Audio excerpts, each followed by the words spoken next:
आप उस ऐसे वात्सल्य भाव किसमें होगा कि भैया तू दे दे, क्या दे दे, जो मैंने दिया वही दे दे, क्योंकि तेरा अपना तो कुछ है नहीं। तू फूल माला लाए, प्रसाद लाए, ये सब मेरा ही तो जगत है।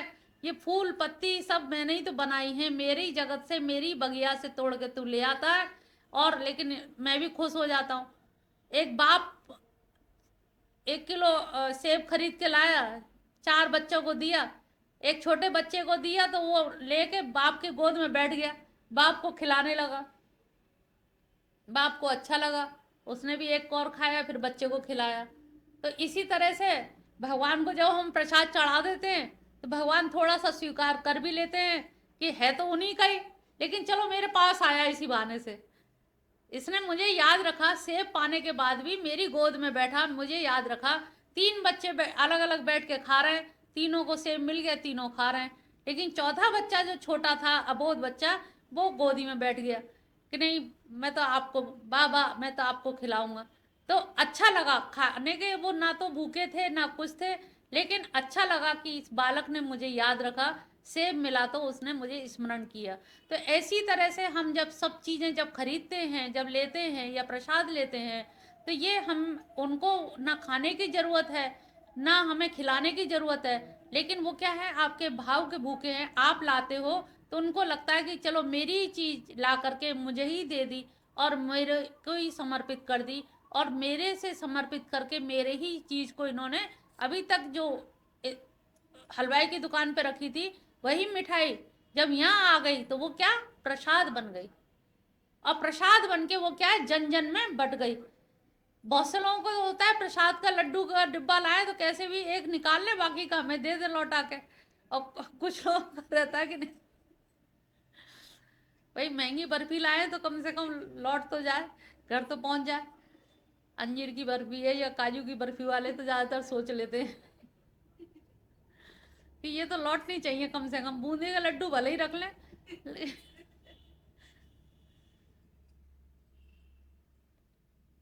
तो जब वो चीज़ हम उनको ही, उन्हीं की चीज़ जब उन्हीं को अर्पित करते हैं तो उनको उसमें भी प्रसन्नता होती है कि चलो तुमने उस चीज़ को पा कर के भी तुमने मेरा स्मरण रखा।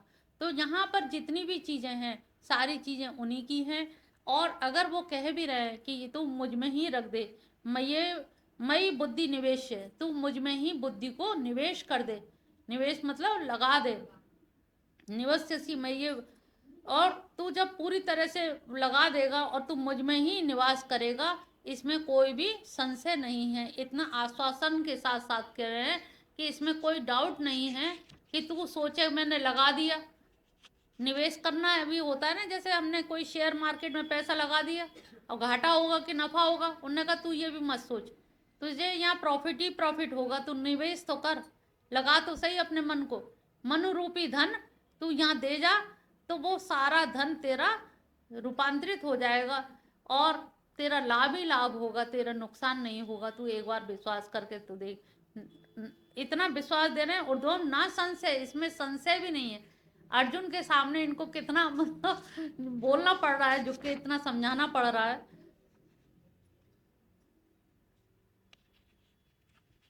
9वां श्लोक है, अथुचितं समाधातुं न शक्नोषि मयि स्थिरम् अभ्यासयोगेन ततो माम् इच्छातुं धनंजय। माम इच्छाप्तुम, और उन्होंने कहा मैं इतनी सारी चीजें इससे कह तो रहा हूँ कि तू निर्गुण निराकार को पाले, सगुण साकार को पाले, लेकिन इसकी भी इच्छा है कि नहीं है? ऐसा तो नहीं मैं ही बोले जा रहा हूँ इसकी इच्छा ही ना हो। ये तो यही सोच रहा होगा ये तो मेरे सगे संबंधी है, मिले मिलाए, इनको क्या मैं मतलब वो करूँ कि ये कृपा साध्य हैं कि साधन साध्य हैं, मुझे क्या लेना देना, ये तो मेरे अपने हैं ही हैं, इनको मैं क्या प्राप्त करूँ। और सामने सगुण साकार खड़े हुए हैं और फिर भी कह रहे हैं अव्यक्त निर्देश से जो है वो भी मैं ही हूँ। तो अब बताओ मैं कैसे, तुम तो सामने खड़े हुए हो, और वो जो निर्गुण निराकार की उपासना करेंगे वो तुम्ही को प्राप्त करेंगे। ये भी कुछ गले नहीं उतर पा रही बात कि एक ही व्यक्ति जो सामने सगुण साकार है, मेरा रिश्तेदार है, मेरा सखा भी है, सब कुछ है, लेकिन फिर भी वो पता लगा कि कहीं ना कहीं से निर्गुण निराकार ध्यान जो कर रहे हैं, जो यज्ञ कर रहे हैं, अनुष्ठान कर रहे हैं, जब तब कर रहे हैं, वो सब के सब आप ही को प्राप्त करेंगे और आपको प्राप्त करने के लिए वो लोग प्रयास कर रहे हैं। लेकिन मेरे ये समझ में नहीं आता कि ऐसा कैसे संभव है जो सगुण साकार रूप में भी आप ही हो और इस विराट स्वरूप में भी, जबकि अभी विश्व रूप देख के चुका है, अभी जस्ट पहले की बात है, अभी ज़्यादा समय भी नहीं हुआ। तो अब यहाँ पर कह रहे हैं अथ, अब यहाँ से उन्होंने शुरू किया, अथ माने शुरुआत होती है, अथ यानी कि इसके बाद, ये भी हो सकता, अभी तू उससे मन मांगा, बुद्धि मांग, इतना सब इसके बाद अब ऐसा कर, तेरे अगर कुछ भी बस में नहीं है तो तू अभ्यास कर। तू अगर नहीं कर पा रहा है, तेरा मन नहीं लग पा रहा है, मन देने में भी तुझे संकोच हो रहा है, इतना तुझे विश्वास दिला दिया, तो यहाँ अथ शब्द जो है ये क्या है, शुरुआत सूचक है, शुभारंभ हो रहा है। तो शुभारंभ हो रहा है, तो उसमें कह रहे हैं कि चित्तम समाधातुम शक्नोषि मयि स्थिर, कि यदि तुम चित्त मुझ में स्थिरता पूर्वक नहीं लगा सकते हो तो अभ्यास योग के द्वारा तुम मुझ में ही लगाने का यत्न करो। अगर नहीं लगा पा रहे हो तो, भाई मैंने इतने प्रयत्न बताए, सारे असफल हो रहे हैं, तो तुम ऐसा करो अभ्यास योग, अभ्यास योग के द्वारा। और अभ्यास योग क्या होता है, कोई गंवार से गंवार व्यक्ति भी होगा, अभ्यास करता रहेगा तो वो टेक्निक से करत करत अभ्यास के जड़मत हो सुजान, तो वो भी सुजान हो जाएगा। इसलिए तू किसी तरह से अभ्यास ही करता रहे, और अभ्यास करने से इससे क्या होगा, अभ्यास कैसे करें, उन्होंने कहा तू मेरे निरंतर लीला गुण इन सबका तू श्रवण कर, लोगों कथा सुन, भागवत कथा बार बार सुन, नृत्य कर, भजन कीर्तन कर, जोर जोर से कर, नृत्य कर। जब ये सब तू करेगा तो तुझे फिर आदत, जब उसी टाइम 4 से 5 का ही कीर्तन होता है और 2-3 दिन तुम नहीं जा पा रहे हो किसी कारण, तो तुम्हारा मन विचलित होएगा। तो मन बेचैनी का मतलब है कि वहाँ से टेर आ रही है, वो बुला रहे हैं, तो हमारा मन वहाँ लगने लगा है। तो उन्होंने कहा लीला गुण अवगाहन करने लगे होगे, तुम कीर्तन करने लगोगे, और जितना तुम करोगे तो इससे क्या होगा, अभ्यास बढ़ेगा, और अभ्यास बढ़ने से क्या होगा कि तुम्हारी आदत बनने लगेगी, और आदत बनने से क्या होगा, फिर तुझे चस्का लग जाएगा, फिर तेरी लगन बढ़ जाएगी, फिर निष्ठा बढ़ जाएगी, और फिर तेरी श्रद्धा बढ़ जाएगी। जब तेरी इतना सारी प्रक्रिया करेगा तो इससे लाभ ही लाभ हैं, निरंतर लाभ होंगे, और उस लाभ का तू फायदा उठा सकता है।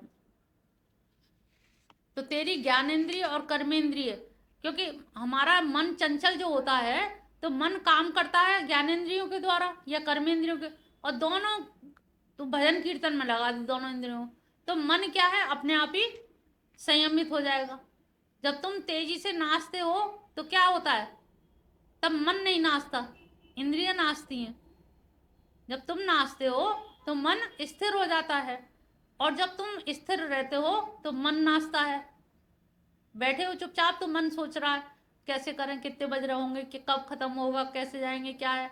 और जब तुम्हें नाचने के लिए खड़ा कर दिया जाए तो फिर बजे घड़ी नहीं देखोगे, फिर टाइम ही नहीं है, अरे नाच लें पहले, क्योंकि मन एकाग्र हो गया। इसी को हल्सिक नृत्य कहते हैं। मन को एकाग्र करने के लिए भी ये विधा है कि अगर तेरा मन नहीं लग रहा है तो तू नाच खूब उछल उछल के, मेरे उसमें मेरे लीला कीर्तन करके तू उछल के नाचेगा, तो तेरा मन एकाग्र अपने आप हो जाएगा, और तू एकाग्र मन को फिर रखेगा कहाँ, ले कहाँ जाएगा, वो मेरे चरणों में ही आएगा। तो ये एक विधा है, अगर तू कर सकता है, अगर नहीं तेरे पे कोई और उपाय है तो तू ये काम कर सकता है, और इससे तेरा कल्याण ही कल्याण होगा।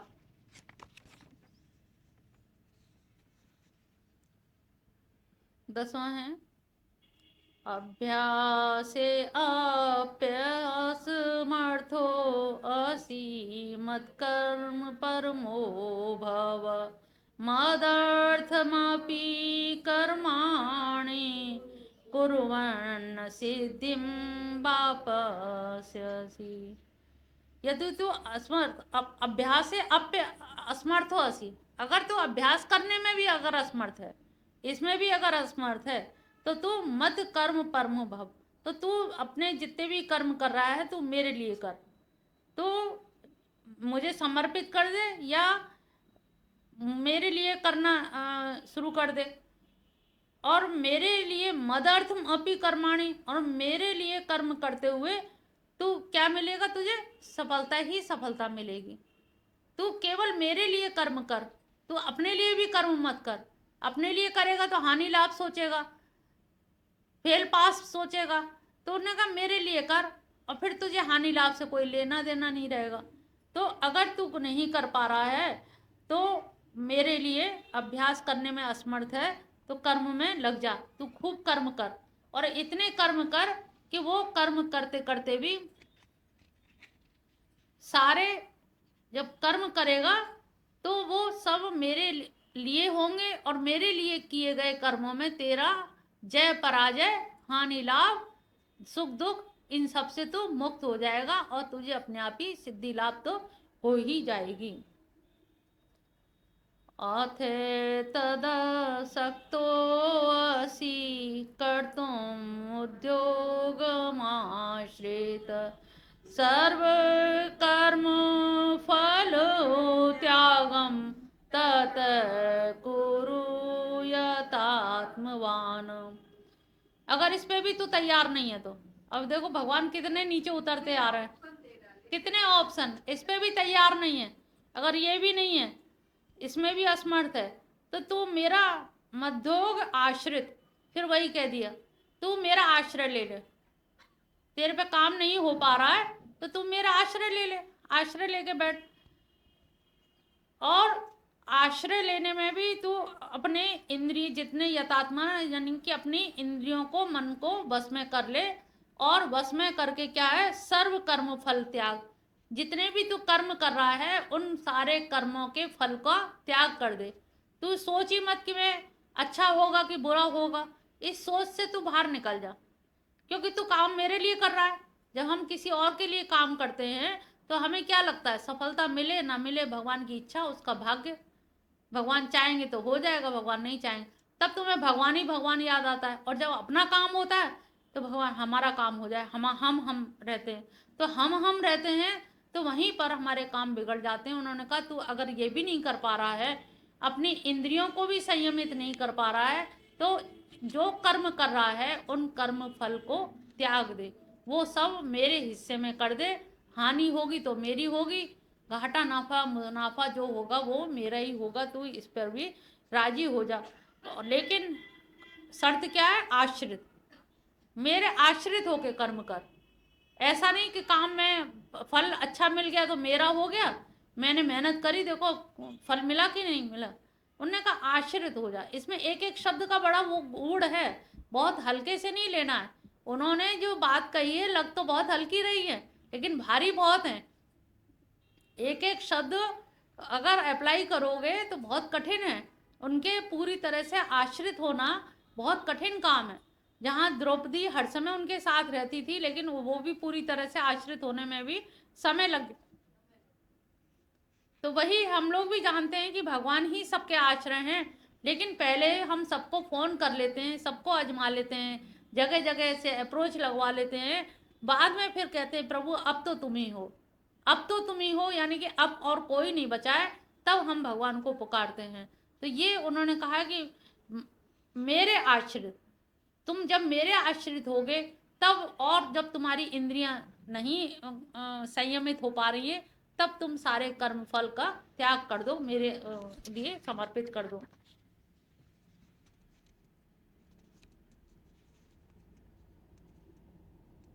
बारहवां है, श्रेयो हि ज्ञानम अभ्यासात् ज्ञानाद् ध्यानं विशेष ध्यानात् कर्म फल त्यागा शांतिरनंतरम। अब यहाँ से फिर उन्होंने शुरू किया, ध्यान से अभ्यास, अगर अभ्यास नहीं कर पा रहा है तो अभ्यास से ज्ञान श्रेष्ठ है, अगर तू ऊपर अर्जुन को कहीं ये ना हो जाए कि ये तो मुझे नीचे ही उतारते ले जा रहे हैं, बिल्कुल मजदूरी बना दिया, लेबर ही बना दिया कि तू काम कर, बार बार अभ्यास कर ले, तू ये इसका अभ्यास कर, उसका अभ्यास न कहे, ये कहीं अवसाद में ना चला जाए, जो मनोबल तैयार हुआ है वो भी ना गिर जाए। तो इसलिए उन्होंने कहा नहीं, तुझमें बुद्धि तो है ही है, क्षत्रिय है, बाहुबल है, लेकिन बुद्धि भी है, कोई कमी नहीं है तेरे अंदर। तो इसलिए यहाँ पर कहा श्रेयो ही ज्ञानात् अभ्यासात। तो अभ्यास से ज्ञान श्रेष्ठ है और ज्ञान से ध्यान श्रेष्ठ है। ध्यानात कर्मफल त्याग, और ध्यान से कर्मफल का त्याग श्रेष्ठ है, क्योंकि कर्म फल का त्याग करने के पश्चात शांति प्राप्त होती है। श्रेष्ठ क्यों है? क्योंकि जब हमने फल ही त्याग दिया तो अब हमें कोई चिंता नहीं रही, जो भी मिला वो हमें शांति ही देगा। तो अगर तुझे अभ्यास भी कठिन लग रहा है, बार बार बोरियत हो रही, क्या बार बार यही रिपीट करते रहो, हमारा तो मन नहीं लग रहा, मन नहीं लग रहा, तो उन्होंने कहा ज्ञान, ज्ञान नहीं हम तो ध्यान। पहले भाई त्रेता युग में, वो सती युग में पहले ध्यान ही लगता था, तपस्या ही करते थे, फिर यज्ञ यागादि करने लगे त्रेता में, द्वापर में दान पुण्य हो गया, अब कलयुग में केवल नाम संकीर्तन रह गया, नृत्य। तो कितना सरल यहीं तक ला रहे हैं, बात द्वापर में कर रहे हैं लेकिन ला रहे हैं कहाँ, कलयुग तक लेकर के आ रहे हैं कि तू कुछ नहीं कर पा रहा है तो कर्म फल त्याग दे, तू केवल मेरे कर्म, मेरे लिए कर्म कर, मेरे लिए कर, जो भी है सारे कर्म फल त्याग दे। तो अगर तू ऐसा सोच रहा है कि मुझे बिल्कुल कलयुग में लाके खड़ा कर दिया, तो उन्होंने कहा तू ध्यान कर ले, ज्ञान प्राप्त कर ले, लेकिन तेरी रुचि भी तो हो ना वैसी, रुचि तो क्षत्रिय की है, तो ज्ञान की रुचि तो है नहीं है, और ध्यान के लिए तो एकाग्रता चाहिए, एकाग्र क्रियते सम्यक अधीयते, तो वो है नहीं तेरे अंदर, जब वो है नहीं है तो वो कर सकता नहीं है। तो उनको मालूम है, लेकिन ऑप्शन देने में क्या है, विकल्प देने में तो कोई कमी उन्होंने छोड़ी है नहीं है, कि विकल्प तो इतने दे दो कि ये ना कहे कि मुझे ऐसा कैसे उन्होंने समझ लिया। 13वां है अद्वेष्टा सर्वभूतानां मैत्र करुण एव च निर्ममो निरहंकार समदुःख सुख क्षमी संतुष्ट सततं योगी यतात्मा दृढ़ निश्चय मयार्पिते मनोर्बुद्धि मद भक्त सामे प्रिय। अब यहाँ पर भक्त के लिए कितनी बड़ी बड़ी कंडीशन रख दी है।